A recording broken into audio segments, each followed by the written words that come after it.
ઉપલેટામાં રમેશભાઈ થડુકના હસ્તે નવા પુલનું લોકાર્પણ કરવામાં આવ્યું। ઉપલેટા શહેરના ચીખલિયા તરફ જતા જૂના રસ્તા તેમજ ભૂતળા દાદા મંદિર તરફ જતા માર્ગ પર નિર્માણ પામેલા નવા પુલનું લોકાર્પણ પોરબંદરના પૂર્વ લોકપ્રિય સાંસદ અને ગુજરાત પ્રદેશ ભાજપના ઉપાધ્યક્ષ રમેશભાઈ થડુકના હસ્તે કરવામાં આવ્યું હતું।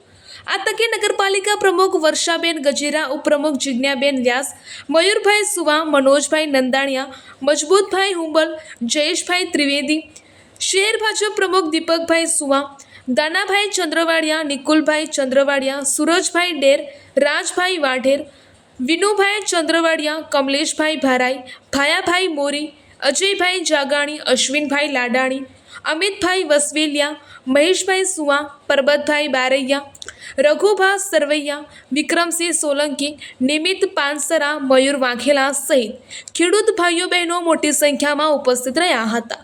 રિપોર્ટર નીલમ ભોલુ, રાઠોડ, ઉપલેટા।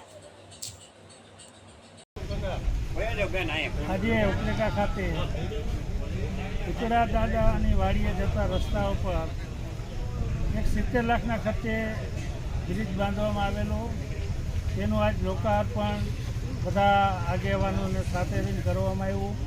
તેમાં નગરપાલિકાના પ્રમુખશ્રી, તમામ નગરપાલિકાના સભ્યશ્રીઓ, કારોબારીના ચેરમેનશ્રી, ઉપપ્રમુખશ્રી તેમજ શહેર ભાજપના પ્રમુખશ્રી અને શહેરના બધા ભાજપના આગેવાનોને સાથે રહી અને તમામ ખેડૂતોને સાથે રાખી અને લોકાર્પણ કરવામાં આવ્યું છે।